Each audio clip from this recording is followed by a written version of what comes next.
മുറിച്ചു മാറ്റണമെന്ന് പലകുറി അപേക്ഷ സമർപ്പിച്ചിട്ടും വെട്ടി നീക്കാതെ ഇരുന്ന മരമാണ് വിജയന്റെ സ്വപ്നങ്ങൾക്ക് മേൽ പതിച്ചത്. പത്തനംതിട്ട റാന്നി മേഖലയിൽ വീശിയടിച്ച മിന്നൽ ചുഴലിയിൽ ഇദ്ദേഹത്തിനുണ്ടായ നഷ്ടം ചെറുതല്ല. തേക്കു പിഴുതു വീണ് വിജയന്റെ കാറും തകർന്നു. സി കെ അഭിലാലിന്റെ റിപ്പോർട്ടിലേക്ക്.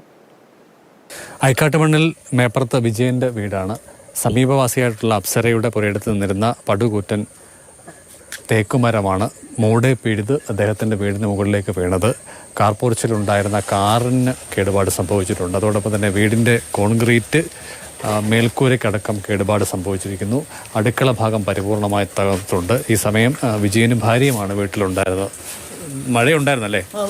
ചെറിയ മഴയുണ്ടായിരുന്നു, ചാറ്റ മഴയായിരുന്നു. പക്ഷേ കാറ്റ് ഭയങ്കര കാറ്റായിരുന്നു. കാറ്റ് ഇത് ഞങ്ങൾ മുറിക്കാതിരിക്കുക. അപ്പോഴാണ് ഈ സൗണ്ട് കേൾക്കുന്നത്. ഇറങ്ങി വന്നപ്പോൾ മരം നമ്മുടെ വീടിൻ്റെ മണ്ടയ്ക്ക് വീട് മൊത്തം അങ്ങ് നിലം പൊതിച്ച്.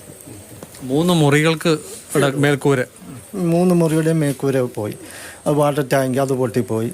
ഒരു കാർ മുറ്റത്തിരുന്ന് അത് മൊത്തം ബൈക്ക് ഇതെല്ലാം നശിച്ചു പോയി. ഞാൻ ഈ മഴ പെയ്തപ്പോൾ ഇങ്ങോട്ടിറങ്ങി വന്നായിരുന്നു. ചേട്ടൻ അന്നേരം വയ്യാന്ന് പറഞ്ഞിട്ട് കിടക്കുമായിരുന്നു. പുള്ളിക്ക് അറ്റാക്കിൻ്റെ അസുഖമുള്ള ആളാണ്. പിന്നെ ഞാനന്നേരം പറഞ്ഞെന്നാൽ നിങ്ങളെന്തിനാ ഇങ്ങനെ കിടക്കുന്ന, എണ്ണീര് കാറ്റ് വരുന്നുണ്ടെന്ന് പറഞ്ഞ് ഞാൻ ഈ വാതിക്കോട്ട് വരുമായിരുന്നു. ഈ മരം പിന്നെ ഞാൻ പിടിച്ചപ്പോൾ ഞങ്ങൾക്ക് ഇറങ്ങിപ്പോകാൻ നിവൃത്തിയില്ല.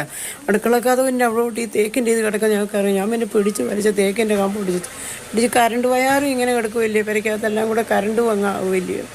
എന്തോ ചെയ്യാൻ. ഏതായാലും ഞങ്ങളുടെ കഷ്ടകാലം, ഞങ്ങളുടെ കടക്കാടം പോയി. അല്ല എന്താ എത്ര പ്രാവശ്യം പറഞ്ഞെന്നറിയാമോ.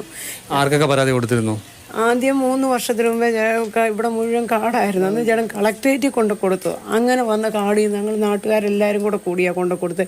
വരുമ്പോഴെല്ലാം കാണിച്ചത് വെട്ടിക്കളയണം. കോതി നിർത്താൻ കോതി. ഞാൻ പറഞ്ഞു ഞങ്ങൾക്ക് നിവർത്തിയില്ലാത്തവരാണ്, ഞങ്ങൾക്കൊരു പെരയുടെ മണ്ടയ്ക്ക് വീഴുമെന്ന് ഈ 4 ദിവസം മുന്നേ വന്നപ്പോഴും പറഞ്ഞത്. അപ്പോൾ അത് കേട്ടില്ല. ഇപ്പോൾ ഞങ്ങൾ അനുഭവിക്കുകയല്ലോ. റാന്നിയുടെ പ്രാന്തപ്രദേശങ്ങളിലും അതോടൊപ്പം തന്നെ കോന്നി താലൂക്ക് പരിധിയിലും നിരവധി ഇടങ്ങളിൽ കാറ്റിനെ തുടർന്ന് മരങ്ങൾ ഒടിഞ്ഞു വീഴുകയോ കടപുഴകി വീഴുകയോ ചെയ്ത് വലിയ നാശനഷ്ടങ്ങൾ ഉണ്ടായിട്ടുണ്ട്. വീടുകളുടെ മുകളിലേക്ക് വീണ മരങ്ങൾ വാഹനങ്ങൾക്കും കേടുപാട് വരുത്തിയിട്ടുണ്ട്. നഷ്ടപ്പെട്ട വൈദ്യുതി ബന്ധം പുനഃസ്ഥാപിക്കാൻ ഇന്ന് ഉച്ചയ്ക്ക് ശേഷം മാത്രമേ കഴിയുകയുള്ളൂ എന്നുള്ളതാണ് KSEB അധികൃതർ വിശദീകരിക്കുന്നത്. C K Abhilal, Mathrubhumi news.